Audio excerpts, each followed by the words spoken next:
खास बात इंडिया में आपके प्यार को हम करते हैं सलाम। हमने आपके लिए शुरू किया है राजनीतिक चर्चा का दौर।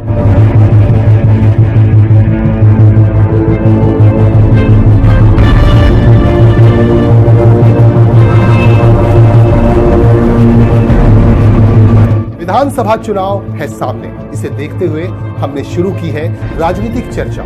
इस चर्चा में हम आपको मिलवाएंगे पॉलिटिशियंस से, हम आपको मिलवाएंगे सोशल एक्टिविस्ट से, हम आपको मिलवाएंगे सीनियर जर्नलिस्ट से।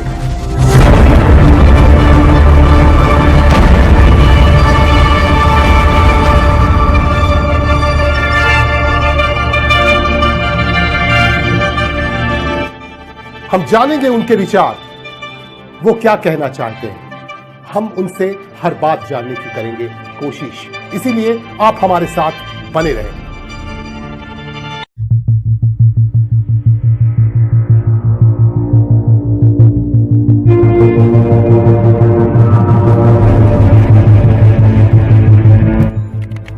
हमारे YouTube चैनल खास बात इंडिया को आप करें लाइक, आप करें सब्सक्राइब, ताकि आप हमारे साथ पल पल जुड़े रह सकें और शख्सियतों से भी मिल सकें, जिन शख्सियतों के विचार हम रखेंगे आपके सामने।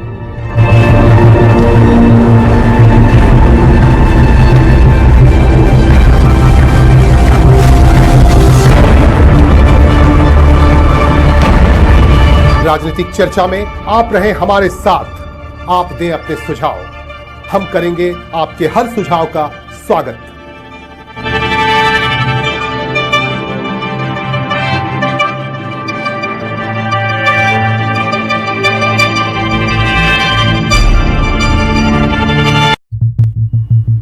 जी हां, खास बात इंडिया आपके लिए लेकर आया है राजनीतिक चर्चा।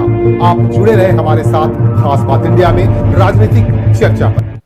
नमस्कार, मैं हूं संजय सिन्हा। राजनीति पर खास चर्चा, इस चर्चा में हम शामिल करते हैं ऐसे राजनीति से जुड़े हुए लोगों को जिनका समाज में एक वकार है, समाज में वो जाने जाते हैं एक अच्छे पॉलिटिशियन के तौर पे, चाहे वो किसी भी दल के हों, किसी भी पार्टी के हों, और चाहे वो तृणमूल कांग्रेस के हों, चाहे वो कांग्रेस के हों, चाहे वो भारतीय जनता पार्टी के हों, चाहे और भी किसी दल के। आज हमारे साथ हैं कांग्रेस के, इंडियन कांग्रेस के, राष्ट्रीय कांग्रेस के एक वरिष्ठ नेता, जो इस आसनसोल शिल्पांचल में, उनका नाम किसी परिचय का मोहताज नहीं है, और बंगाल लेवल पे अगर कह लें तो बंगाल लेवल पे भी उनकी पहचान है। वो अधिवक्ता भी हैं, वरिष्ठ अधिवक्ता हैं, लॉयर हैं, और इसके अलावा एक पॉलिटिशियन भी हैं और समाज से जुड़े हुए हैं। उनसे हम बात करेंगे, चूंकि 2021 में बंगाल में, मगरबी बंगाल में विधानसभा चुनाव होने जा रहा है। इस चुनाव को लेकर हर पार्टी काफ़ी सक्रिय हो गई है, और इन्हीं के बीच कांग्रेस की क्या भूमिका है, इस पर हम बात करेंगे उनसे। और आपका बहुत बहुत स्वागत है मुनीर बेग साहब। और आप बताएं, सबसे पहले अभी जो चल रहा है, देखिए चुनाव की तैयारी शुरू हो गई है अभी से विभिन्न दलों की तरफ से, तो आपकी पार्टी की क्या भूमिका है इस बार बंगाल में? बंगाल में मेरी पार्टी का अभी तक तो यही है, तय है कि वाम और कांग्रेस मिलके इलेक्शन लड़ेगा। ठीक है। और हम लोगों का मुद्दा ये है कि सारा हिंदुस्तान में जिस तरह का राजनीति चल रहा है, जब मुसलमान देखो तो पाकिस्तान, पंजाबी देखो तो खालिस्तान, ये सब जो राजनीति है, इस राजनीति को बंद करने के लिए हम लोग एक आवाज़ उठाए। दूसरी बात है कि ये जो आपका कृषि बिल है, कृषि बिल के खिलाफ एक जोर तोड़ आंदोलन पूरा हिंदुस्तान में फैल गया है। और आप लोग को भी मालूम है कि पंजाब, हरियाणा और सारे जगह से दिल्ली पे इस तरीक़ा से भीड़ लगे हुए हैं। जिस किसान हम लोग के अन्नदाता हैं, उन लोगों के साथ क्या सलूक कर रहे हैं मोदी साहब। देखिए, पानी का बौछार कर रहे हैं, पानी से भिंगवा दे रहे हैं, उसमें हार्ट अटैक करके कुछ बूढ़ा आदमी जो एक इंतकाल भी कर गए हैं। तो ऐसा राजनीति करने से अच्छा है कि मेरे ख्याल से उसको गद्दी से कैसे उतार दिया जाए, इस कोशिश में हम लोग लगे हुए हैं। देखिए, किसान बिल को लेकर बात चल रही है, कांग्रेस ने भी अपनी आवाज उठानी शुरू कर दी है। आज राहुल गांधी ने विभिन्न विपक्षी दलों के लोगों के साथ आज राष्ट्रपति से भी मिले। तो आपको क्या लगता है, कृषि बिल का जो मामला है, ये सरकार वापस लेगी? अगर सरकार वापस नहीं लेगी तो हम लोग इस आंदोलन को इतना ऊंचा ले जाएंगे कि मजबूर होना होगा मोदी जी को कि किसी बिल को वापस लेना होगा। कहे कि देखिए कृषि बिल के लिए कांग्रेस ने हर वक्त कृषि लोग के साथ में लगे हुए हैं, और कृषि बिल ये गंदा बिल हम लोग कभी भी नहीं मानेंगे, उसको मजबूर कर देंगे ताकि कृषि बिल को वो ना कर दे। जो बिल पास कराया है जबरदस्ती वो उसको रद्द करे, और रद्द नहीं करेंगे तो पूरा हिंदुस्तान एक ऐसा मौका पे पहुंचेगा आंदोलन जो कि हिंदुस्तान हो सकता है कि मोदी साहब को छोड़ना पड़े। हाँ, 18 राजनीतिक दल जो है इसके खिलाफ हैं, जो है इस बिल के खिलाफ, आपको हम बता भी रहे थे, और अभी मुनीर बेग साहब भी कह रहे हैं कि अगर ये बिल वापस नहीं लेती है सरकार तो आंदोलन और काफ़ी तेज होगा और बड़ा होगा। और बात करेंगे मगरबी बंगाल की, मुनीर बेग साहब, पश्चिम बंगाल की अगर बात करें तो पश्चिम बंगाल में देखिए 2021 मिशन के तौर पर देखा जा रहा है, और हर पार्टी के लोग काफ़ी सक्रिय हैं। तो मुझे लगता है कि इस बार आप लोग वाम दल के साथ चुनाव लड़ेंगे, तो इस बार क्या सत्तासीन जो पार्टी है ममता बनर्जी की सरकार है, ममता बनर्जी सरकार को आप लोग जवाब दे पाएंगे इस बार? जरूर, बेशक। ममता बनर्जी ये दुमुहा सांप के ऐसे काम कर रही हैं। एक बार ये किसी बिल में वो कह रही हैं कि हमने किसी बिल के खिलाफ है, हम आप लोगों के साथ है, जो भी आंदोलन कर रहे हैं उसके साथ है। दूसरा, जब सारे पार्टी और किसान जब ये बंद बुलाया है तो उसमें क्या जो भी दल हम लोग किसान को सपोर्ट कर रहे हैं तो वो का बंद का नहीं मान रहे, वो तो बंद कराने के लिए कर रहे हैं कि पूरा हिंदुस्तान बंद हो जाए, ताकि उनको पता चले कि हिंदुस्तान में किसी बिल के खिलाफ आवाज उठ रही है। इस जगह में ममता बनर्जी क्या कर रहे हैं, हम तो सपोर्ट में हैं लेकिन बंद का सपोर्ट नहीं है। ये देखिए, ये दुमुआ राजनीति मुझे पसंद नहीं है। ये वो चाहे एक स्टैंड ले, कि हमको मालूम है कि वो एक बार बीजेपी के साथ घर कर चुकी है तो वो बीजेपी को नहीं छोड़ेंगी। बीजेपी को वो पर्दे के पीछे में सपोर्ट कर रही हैं और सामने में कह रहे हैं कि हम किसी लोग के साथ है। अरे भाई, एक स्टैंड में आइए। अगर ऐसी बात होती तो कल जो सरकार बस चला रही थी, स्टेट बस, उसमें आप लोग भी शायद देखे होंगे कि 2 पैसेंजर 4 पैसेंजर, तो ये 4 पैसेंजर 2 पैसेंजर जो जा रहा, ये खर्च तो पूरा नहीं होगा, ये खर्च नहीं उठेगा। ये खर्च कौन देगा? सरकार किसके पैसे में चलता है? हम लोगों के पैसे में चलता है। तो सरकार ये पैसे क्यों दे? अगर ममता बनर्जी अपना मनमौजी राजनीति करेंगे तो है, वो अगर दे, अपना पॉकेट से पैसा दे। बस में जितना स्टेट लेवल में जो बस चला है, जो नुकसान हुआ, ममता बनर्जी ऐलान करे ये सारे पैसा हम अपना इससे देंगे, सरकार का पैसा नहीं देंगे। ये ऐलान करे तब ना समझेंगे कि आप बहुत बड़ा राजनीतिविद है और बहुत आदमी को चाहने वाली है। मगरबी बंगाल में सारा आदमी आपको इसलिए मानेगा कि आप सरकार का पैसा, हम लोगों का पैसा आप उस भरतुकी देंगे और आप मजा उठाएंगे, जो दिल में चाहे वो आप करेंगे। आप तो कृषि बिल आंदोलन में बंद के सहारे लिए थे, आप भी लिए थे सिंगूर का, तो क्यों ली थी आप? आपका टाइम में आप करे तो ठीक और हम करे तो बेठीक। ये का कौन सा तरीका? उनको एक स्टैंड, दोमुहा सांप की भूमिका अदा कर रही है ना, इस तरह से आपका कहना है कि ममता बनर्जी दोमुहा सांप की भूमिका अदा कर रही हैं, उधर भी इधर भी, इस तरह की बात इन्होंने कही है मुनीर बेग साहब ने। और अब ये इनसे ये जानते हैं, आपको ये भी बता दूं कि मुनीर बेग साहब कांग्रेस के एक वरिष्ठ नेता रहे हैं, आज वर्षों से इनकी भूमिका रही है, जबकि इन्हीं के परिवार की बहू मौसम नूर जो सांसद हैं वो पहले कांग्रेस में थी और अभी वो चली गई तृणमूल कांग्रेस में ममता बनर्जी के साथ। तो आप लोगों में कभी इस बात को लेकर ये नहीं होती है, कोई डिस्कशन नहीं होता है, क्योंकि नीति आप लोगों की अलग अलग है?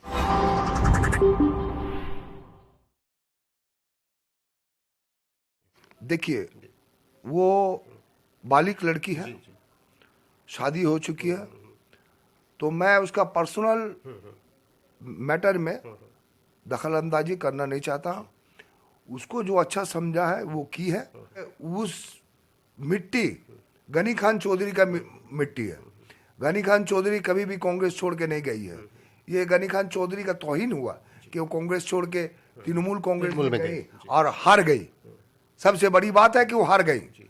और अब देखिए, अब सारा मगरबी बंगाल में आप देखिए, कोई अभी बोल रहा है कि हम पार्टी छोड़ देंगे, और वो खुद कह रही है कि हमने पद से इस्तीफा देना चाहती हूँ।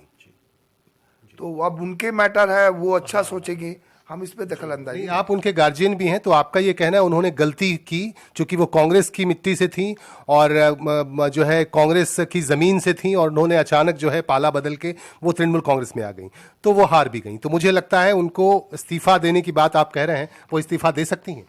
वो तो अपना प्रेसिडेंटशिप से तृणमूल कांग्रेस का मालदा जिला का वो दे चुकी हैं। वो तो बोल दिए कि हम इस्तीफा देना चाहते हैं, हम इस्तीफा देंगे, ये पोस्ट हम नहीं रखेंगे। तो आपको क्या लगता है फिर से वो कांग्रेस में आएंगी मौसम नूर जी? ये उनकी मर्जी है, इसके बारे में हम कोई टिप्पणी नहीं करना चाहते हैं। और क्योंकि मेरी बहू है और उसको जो अच्छा समझे वो की है, और हम तो यही कहेंगे कि वो उनके मर्जी पे छोड़ दिया जाए, वो जो करे। चलिए, एक और सवाल है मुनीर बेग साहब। अभी देखिए बिहार में इलेक्शन हो गया, बिहार के इलेक्शन में जो है कांग्रेस को बहुत शिकस्त मिली, बहुत गहरी शिकस्त मिली, ऐसी उम्मीद नहीं थी। कांग्रेस एक बड़ी पार्टी है, तो लेकिन इसी बीच गुलाम नबी आज़ाद का एक बयान आता है, वो कहते हैं कि देखिए 5 स्टार कल्चर जो होता है उसमें रह के चुनाव नहीं जीत सकते। इस तरह की बातें उन्होंने उठाई, वो भी कांग्रेस के वरिष्ठ नेता हैं। तो मुझे क्या लगता है कि बंगाल में भी इस बार आप लोग जीत दर्ज कर पाएंगे? बेशक बंगाल में वाम और कांग्रेस का जो जोट में लड़ाई होगी, उस लड़ाई में हम लोग इंशाल्लाह कामयाबी हासिल करेंगे, और शिकस्त तो तृणमूल कांग्रेस को और बीजेपी को देंगे ही। जी, मतलब शिकस्त आप लोग देंगे ही। मुझे लगता है इनका ये जो है दावा है कि इस बार वाम दल और कांग्रेस मिलकर शिकस्त देगी तृणमूल कांग्रेस को और बीजेपी को, क्योंकि इस बार लड़ाई देखिए दोनों में काफी गहरी लड़ाई है, तृणमूल कांग्रेस और बीजेपी में। इस बीच इनका ये दावा अब कितना सच होता है ये देखने वाली बात होगी। और यहाँ के लोगों को क्या संदेश देना चाहेंगे आप? हम यहाँ का लोगों को संदेश देना चाहते हैं कि एक कांग्रेस पार्टी है या वाम जो हम लोगों के साथ है, ये लोग सेकुलर पार्टी है, ये लोग कोई भेदभाव कहीं पर हिंदू मुसलमान सिख ईसाई नहीं करते कभी भी। और तृणमूल कांग्रेस और बीजेपी दोनों एक ही थाली का चट्टे बट्टे हैं। ये लोग हिंदुस्तान, पाकिस्तान, गौ माता यही सब लेकर पड़े हुए। एक देखिए आपके यूपी का जो चीफ मिनिस्टर है, जिंदगी में कभी भी ये गद्दी नहीं संभाले हैं, माने वो उसको मालूम ही नहीं है कि गद्दी क्या होती है, फिर भी उसको गद्दी संभालने के लिए मोदी जी बैठा दिए। अभी हुआ पर वो हिंदू मुसलमान सिख ईसाई करने लगे हैं। इस तरीका से भारत का संविधान का एक तौहीन हो रहा है। इस तौहीन से भारत को बचाने के लिए आप हर इंसान को चाहिए बीजेपी और तृणमूल पार्टी को शिकस्त देना। अच्छा, ये कह रहे हैं कि शिकस्त देना बहुत ज़रूरी है, क्योंकि वो तकसीम कर रहे हैं, बांट रहे हैं लोगों को। ऐसा मुनीर बेग साहब का कहना है कि वो हिंदू मुसलमान सिख ईसाई सभी को बांटने की कोशिश कर रहे हैं ये लोग। ये आरोप लगा रहे हैं तृणमूल कांग्रेस पर भी और भारतीय जनता पार्टी पर भी, दोनों पार्टियों पर आरोप है। तो ऐसे बीच में एक ऐतिहासिक पार्टी जो कांग्रेस है, कांग्रेस का वो की गरिमा जो है वो फिर से वापस आ जाएगी, उसी मुकाम पर कांग्रेस आएगी, आपको लगता है? हमको तो लगता है, हमको पूरा उम्मीद है कि हिंदुस्तान के अवाम सब कुछ इन लोगों का भाषा समझ गए हैं, और हिंदुस्तान का अवाम को ज़्यादा दिन बुद्धू बना के नहीं रह सकते हैं। दूसरी बात यह है कि देखिए आसनसोल नॉर्थ कॉन्स्टिट्यूएंसी में हमारे एक अच्छे लॉयर मिस्टर मौलवी घोटो एमएलए थे। वो क्या साफ हाथ का है। और अभी खास करके मगरबी बंगाल में जो तृणमूल का पार्टी का चल रहा, ये देखिए जगह जगह पे गवर्नमेंट के जगह दखल करके एक एक इलाका में 8 ऑफिस 10 ऑफिस देखिए ना आप। उसके बाद आप देखिए वो जो पार्क खोले थे फैज़-ए-आम पार्क को बंद होने चला था, हमने उसको लिए के लड़ाई करके फैज़-ए-आम पार्क को खुलाया और फैज़-ए-आम पार्क साफ हुआ। अब हुआ का बच्चे हुआ, कोई पार्क नहीं है, कोई खेलने का जगह नहीं है। उस पार्क को पुलिस ने पूरा कैप्चर करके रखा था, सीज किया हुआ गाड़ी रखा हुआ था। लेकिन हम लोगों कहने पे पुलिस को समझ में आई कि नहीं यह गलत है, तो उन लोगों ने पार्क खोल दिया। हम लोग साफ सुथरे किए हैं और बच्चा लोग अभी वहाँ जाएगा। और हम कुछ आदमी से बात भी किए, कुछ आप लोगों को जो पेड़ पौधा लगाते हैं उन लोगों से, उन लोग ने कहा कि ठीक है साहब, हम लोग ज़रूर इस बाग को फिर से हरा भरा करने के लिए हम लोग से जितना हो सकेगा हम लोग करेंगे। दूसरी बात, हम एक और मुद्दा रखे थे आप लोग को, ये आप लोग का माध्यम से ये भी हम खबर पहुंचाना चाहते हैं कि आसनसोल नॉर्थ कॉन्स्टिट्यूएंसी में जिस तरीका से गुंडागर्दी और दखलदारी चल रही है, इसको तो तृणमूल पार्टी कई आदमी कर रहे हैं। तो तृणमूल पार्टी का सुप्रीमो मलाई घटक खबर नहीं है, मलाई घटक कर रहे हैं। तो तृणमूल पार्टी का सुप्रीमो को ये खबर नहीं है, वो मलाई घटक को डांट नहीं पा रहे। ऐसे तो बात है कि सिर्फ सिवाय कांग्रेस पार्टी एक ऐसा पार्टी है जो अगर कोई गलत हो तो खोल के अपना पार्टी को भी बोल सकता है, लेकिन तृणमूल पार्टी को, अगर तृणमूल पार्टी के अंदर में कोई अगर गलत करता है, उसके अगेंस्ट में कुछ कहीं बोला जाए तो उसको तृणमूल पार्टी अपने आप दबा देती है। तो ऐसा एक एक जगह में देखिए 3-3 ऑफिस है। एक हारून रशीद साहब मरहूम काउंसिलर थे, उन्होंने एक फुटबॉल मैदान बेलतला ग्राउंड बनाए थे, वो रेल से बातचीत करके। वो ग्राउंड को जाकर देखिए, आप जरा मुआयना कर लीजिए। उस ग्राउंड में 3 पार्टी ऑफिस बना लिया, उस ग्राउंड में खेलने का जगह बंद कर दिया। और तीनों पार्टी ऑफिस मौलवी घटक का चाहने वाले लोग में है, और तीनों पार्टी ऑफिस में तीनों से किसी का बातचीत नहीं है। तीनों पार्टी ऑफिस में जो चल रही है, तीनों पार्टी ऑफिस का जो कार्य करता है, वो तीनों से किसी से बातचीत नहीं है, उन लोग को आपस में ही झमेला है। ऐसा देखिए एडीडीए के चेयरमैन तापस बनर्जी है। हम बोलना चाहते हैं कि तापस बनर्जी, हमको नहीं लगता है कि वो मर्द है। अगर मर्द होते तो तापस बनर्जी उस एडीडीए में जो दखल करके पार्टी ऑफिस बनाया है, जो तृणमूल पार्टी, उसको रोक क्यों नहीं लगाया? एडीडीए की जमीन है, एडीडीए की जमीन है, रेल की जमीन है, ये सब में वो रोक क्यों नहीं लगाया? उसको लगाना चाहिए था। उसको चेयरमैनशिप बनाया चेयरमैन है तो उसको चेयरमैनशिप से अभी इस्तीफा देना चाहिए। और ममता बनर्जी को भी चाहिए कि उनको वहां से हटाए। क्या वो इस तरीके से वो राजनीति करेंगे कि अपना पार्टी कोई बनाएगा तो वो ठीक है, दूसरा पार्टी बनाएगा तो वो गलत है। ये अड्डा का जमीन, माने इतना पार्टी ऑफिस आप लोग खुद से सरजमीन में देख लीजिए, अपना आंखों से देख लीजिए उस जगह में क्या गुंडागर्दी हो रहा। बालू माफिया, कोल माफिया, ईंटा माफिया, मट्टी माफिया, सब तो तृणमूल है। तो मतलब संरक्षण मिल रहा है, आपको लग रहा है कि वहाँ जो तृणमूल की तरफ से ये जो माफियागिरी हो रहा है उसको संरक्षण मिल रहा है, उसके पीछे किसी का हाथ है, मतलब आशीर्वाद का हाथ है? आशीर्वाद तो मौलवी घटक का है। अगर मौलवी घटक का आशीर्वाद नहीं होता, वो कानून मंत्री है, वो कानून तोड़ रहे हैं। किस तरह का कानून मंत्री है? उसको इस्तीफा देना चाहिए कानून मंत्री से। अच्छा, आप ऐसा मानते हैं कि उनको इस्तीफा देना चाहिए? जरूर। वो आप कानून मंत्री है, आपका पार्टी के नहीं है आप मंत्री, आप सारे आवाम के लिए मंत्री है। तो आप ये जो गलत हो रहा, आप क्यों उस गलत का में आवाज क्यों नहीं उठा रहे? ये राजनीति कर रहे हैं। इसका भाई को कहाँ खड़ा करेंगे, इसका भाई को कौन पोस्ट देंगे, कैसे कोयला का पैसा आएगा, कैसा बालू का पैसा आएगा, ये पॉलिटिक्स है।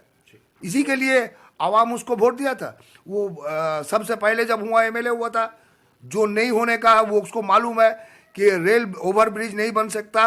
अगर बीजेपी सरकार हुआ था, बीजेपी सरकार उसको अगर नहीं देती है तो रेल नहीं बनता, वो फ्लाईओवर नहीं बनता। उन्होंने क्या कि सबसे पहला काम होगा, हम रेल पार में फ्लाईओवर बना देंगे। आज 10 साल हो गया, कहाँ फ्लाईओवर बना? नहीं बना। वो झूठा वादा का मास्टर है। वो झूठ इतना साफ सुथरा बोलते हैं कि किसी को शक भी नहीं होगा कि वो झूठ बोल रहे हैं। चलिए, इनका कहना है कि यहाँ के जो मंत्री हैं, विधायक हैं आसनसोल नॉर्थ के, वो काफ़ी झूठ उन्होंने कहा और जनता को बरगलाया, और उन्होंने विकास का कोई भी काम नहीं किया। एक बात और उठ रही थी कि आसनसोल नॉर्थ चूंकि माइनॉरिटी का इलाका है, वहाँ से माइनॉरिटी कैंडिडेट खड़े करने की बात उन्हीं के पार्टी के लोगों ने इस तरह की आवाज़ उठाई। तो आपको क्या लगता है? देखिए, अंदर में तो उन लोग में क्या कभी कौन बोलता है, इन लोगों का ये टिट फॉर टैट एक बात है। तो हमारी मगरबी बंगाल के जो मुख्यमंत्री हैं, उन्होंने दूसरे पार्टी का आदमी को डर दिखा के, पैसा देके सबको दल को तोड़ा दिया। आज उसका दल ताश का पत्ता कैसे बिखर रहा है। तो ये तो टिट फॉर टैट इसी को कहता है। मेरे ख्याल से ममता बनर्जी को मालूम होगा टिट फॉर टैट बोल के एक बात है, तो वो हो रहा और होगा ही। उसका दल पूरा छिदिर बिदिर हो जाएगा। अभी आप देखिए, मेदिनीपुर में देखिए, आप मालदा में देखिए, आप बर्दवान सदर में देखिए, एमपी, ये सब जो सारा कहानी चल रहा, क्यों चल रहा? ये जरूर तो कुछ खामी है। एक पार्टी का एक वन मैन पार्टी है ये, वो भी चाह रहे हैं कि हमारा भतीजा पूरा बने। हमको सुनने में आया, अब तो हम कागज देखा नहीं, लेकिन हमको ऐसे से खबर आया कि ममता बनर्जी का जो भतीजा है उसका बीबी का नाम से ये लाला जो है पैसा उसका अकाउंट में भेजता रहा कोयला का। तो उसका भी हम बोल रहे इसका इन्वेस्टिगेशन होना चाहिए। उसके खिलाफ जो आवाज उठा, इन्वेस्टिगेशन ऑफिसर जो भी इन्वेस्टिगेशन कर रहे उसको साफ करे, आवाम को बोले कि ये सच है या झूठ है। हाल तो इन्वेस्टिगेशन चल रहा है, इसको लेके सीबीआई जांच कर रही है, लाला को लेके, लाला फरार है, तो ये भी जांच होना ही चाहिए। जरूर ये भी जांच होना चाहिए। क्या है, ये बात जब उठा तो इसका भी जांच होना चाहिए कि वो पैसा वो लाला कहाँ देता रहा, किसके अकाउंट में देता रहा, ये जांच जरूर होना चाहिए। चलिए, बहुत बहुत धन्यवाद आपका। हमारे साथ थे मुनीर बेग साहब, वरिष्ठ कांग्रेसी नेता। उन्होंने कई मुद्दों पर बातचीत की, हम हमारे साथ राजनीति पर विशेष चर्चा हमने की, और भी हम उनसे बात करेंगे मुस्तकबिल में, भविष्य में, और उनसे जानेंगे राजनीति के बारे में, राजनीति के विषय में, चूंकि कांग्रेस की क्या भूमिका है इस संदर्भ में हमने उनसे बातचीत की। उन्हें बहुत बहुत धन्यवाद, बहुत बहुत शुक्रिया आपका मुनीर बेग साहब। Thank you. चलिए, मुनीर बेग साहब हमारे साथ थे। इसी तरह हम आपको मिलवाते रहेंगे शख्सियतों से, राजनीतिक नेताओं से, राजनीति में दखल रहने वाले लोगों से। ऐसे लोगों से हम आपको मिलवाते रहेंगे। आप भी हमारे साथ बने रहें। हमारे साथ बिरजी सिलाही अंसारी हैं कैमरा पर्सन के तौर पे। मैं संजय सिन्हा, खास बात इंडिया।